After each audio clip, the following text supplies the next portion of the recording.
ते म्हणाले आपलं घर कसं असावं, इतकं शुद्ध प्रेम घरातलं एकमेकांच्यावर असावं, आसक्तीनं प्रेम नसावं, ते प्रेम कर्तव्य म्हणून असावं एक मुद्दा, आणि ते कर्तव्य मतलबाशिवाय असावं. म्हणून काय म्हणतो तो कवी, केवळ आपुल्या स्वार्थासाठी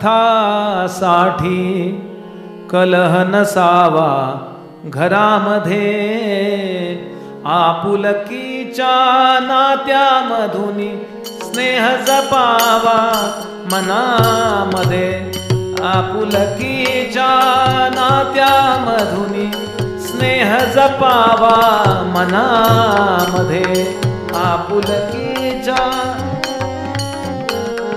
स्नेह जपावा. येणाऱ्याला पाणी द्यावे मुखात वाणी गोड हवी, जाणाऱ्याच्या मनात फिरुनी येण्यासाठी ओढ हवी. ऐसा केवळ माणुसकीचा जरा वहावा मनामध्ये, आपुलकीच्या नात्यामधुनी स्नेह जपावा मनामध्ये, आपुलकीच्या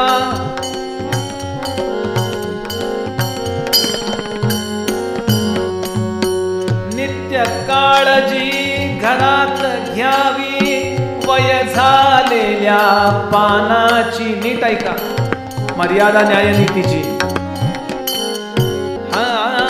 नित्य काळजी घरात घ्यावी वय झालेल्या पानाची, ज्याची त्याला द्यावी जागा वयाप्रमाणे मानाची. एकमताने निर्णय घ्यावा नको दुरावा कुणामध्ये, आपुलकीच्या नात्यामधुनी स्नेह जपावा मनामध्ये. आता